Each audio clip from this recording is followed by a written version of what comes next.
বাঙালিরা কিন্তু সবসময় ঘুরতে ভালোবাসে। সময় পেলেই তাদের ইচ্ছা হয় কোথাও একটু দূরে যাই, গিয়ে ঘুরে আসি। আর সেই ঘোরার জায়গা যদি সমুদ্র হয় তাহলে তো কোনো কথাই নয়। Good morning, welcome back to my channel.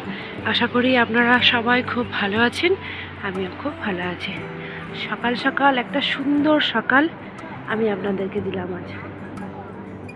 সকালবেলাতেই চলে এসে সমুদ্রের ধারে, তবে কুয়াশাচ্ছন্ন ছিল তো, মেঘ রয়েছে, ওই জন্য সূর্যটা ওঠাটা ঠিকঠাকভাবে বুঝতে পারলাম না।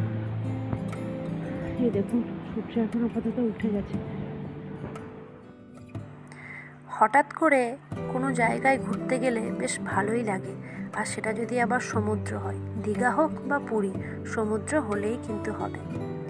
যাই হোক, গত 9ই জানুয়ারি দুর্গাপুর প্রেস ক্লাব থেকে যখন শুনেছিলাম যে দীঘা যাওয়ার কথা চলছিল, তখন খুব একটা ইচ্ছা বা আগ্রহ না হলেও পরে কিন্তু বেশ যখন যাব এটা জেনেছিলাম তখন বেশ ভালোই লেগেছিল।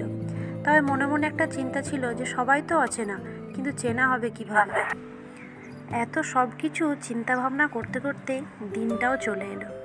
তারপর আমরা দুর্গাপুর প্রেস ক্লাব থেকে চাপলাম বাসে চেপে যে যার মতো বসে থাকলেও কিছুক্ষণ পরে সবাই দেখছি সবারই বন্ধু হয়ে গেছে। মেয়েরা তো গল্প করতে ভালোবাসে, তাই মেয়েরা নিজেদের বন্ধুও ঠিক সময়ে খুঁজে নিতে পারে। তারপর এক সিট থেকে আরেক সিট, একজন থেকে আরেকজন হয়ে গেলাম সবাই সবারই পরিচিত। তারপর ঘুম চোখ ভাঙতেই পৌঁছে গেলাম মন্দারমণিতে গিয়ে অফুরন্ত জলরাশি, আর তার মধ্যে থেকে ওঠা হালকা হালকা মৃদুমন্দ কুয়াশাচ্ছন্ন মেঘ থেকে সূর্য, অদ্ভুত সুন্দর, অদ্ভুত প্রকৃতির ভালোবাসা। যাই হোক, সবাই মিলে একসাথে ভোরবেলায় চলে গিয়েছিলাম সমুদ্র সৈকতে। তবে হ্যাঁ, ওখানে যাওয়ার আরও একটা কারণ হচ্ছে, মনে মনে অনেক দিনের একটা ইচ্ছা ছিল যে বাবানকে ওখানে একটা খুব সুন্দরভাবে নাচ করাবো। যাই হোক, সেই ইচ্ছাও কিন্তু পূরণ করে নিয়েছিলাম।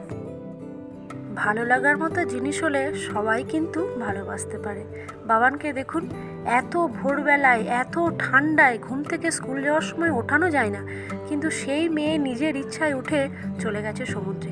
আর উঠে আসতে বললেও উঠে আসছে না, এত আনন্দ তার। আর তারপরে তো বন্ধু পেয়ে গেছে, সবাই তো নিজের বন্ধু খোঁজে না, ও বন্ধু পেয়ে গেছে, তাই বন্ধুর সাথে ও দিনটা সুন্দরভাবে পালন করছে। সব কিছু হলো, তারই মাঝে বসে পড়লাম একটা টেবিলে সবাই মিলে একবার চায়ের উদ্দেশ্যে। সামনে অথই জলরাশি, অথই সমুদ্র, আর হাতে এক কাপ চা। ভেবেই কিন্তু অদ্ভুত ভালো লাগা তৈরি হয়েছিল। যেহেতু আজকে এখান থেকে চলে যাওয়ার পালা, তাই তাড়াতাড়ি টিফিনটা সেরে নিচ্ছি। তার কারণ টিফিন সেরে আবার যেতে হবে সমুদ্রে, মেয়েগুলো চান করবে। চলুন আগে টিফিনটা সেরে ফেলি। 10টায় টাইম এই রুমটা ছেড়ে দেওয়ার, তো সেই জন্য আমরা এই রুমটাকে ছেড়ে দিয়ে অন্য একটা রুমে শিফট হচ্ছি, কারণ ব্যাগ ট্যাগগুলো রাখা হবে। আমরা এখান থেকে 12টায় বেরোবার কথা, লাঞ্চ করে বেরোবার কথা। তো হ্যাঁ হ্যাঁ, না এটা আমার নয়, এটা কার কে জানে। হ্যাঁ, তা হতে পারে। তো সেই অনুযায়ী আপাতত এই রুমটা আমরা ছেড়ে দিয়ে পাশের একটা রুমে সমস্ত লাগেজ নিয়ে রেখে দিচ্ছি। সকালের সমুদ্র, আর এখন বাজে ঠিক 11টা 20। মেয়ে দুটো এসছে, বাদবাকি আর কেউ স্নান করেনি। ওরা বললো আমরা স্নান করবো, করে নিক, এরপর বাড়ি গিয়ে তা আবার যেতে হবে বাড়ি। এসে পরে মজাটা মনে হচ্ছে ওরাই করলো। আর ওই যে ওর বাবা ছবি তুলছে না ভিডিও করছে, কে জানে।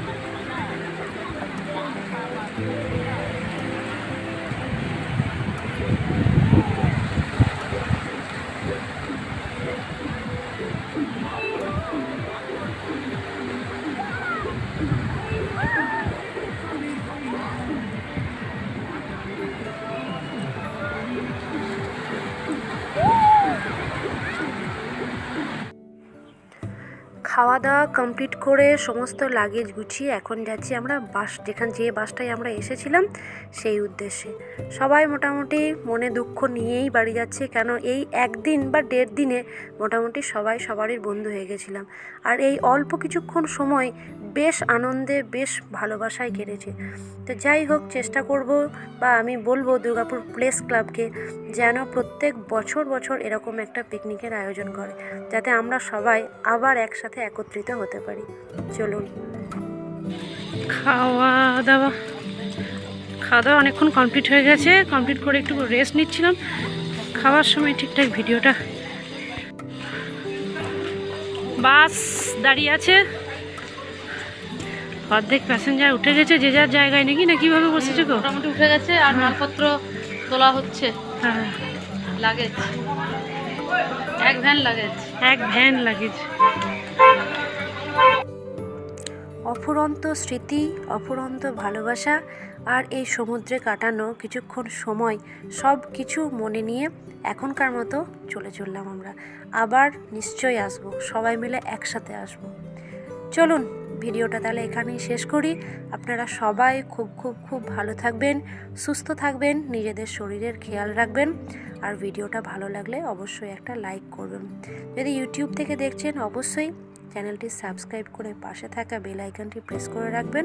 আর যদি ফেসবুক পেজ থেকে দেখছেন পেজটি ফলো করে রাখবেন। আবারও বলি, দুর্গাপুর প্রেস ক্লাবকে অনেক ধন্যবাদ আমাদেরকে এত সুন্দর একটা দিন উপহার দেওয়ার জন্য। চলুন আজকের ভিডিওটা তাহলে এখানেই শেষ করি।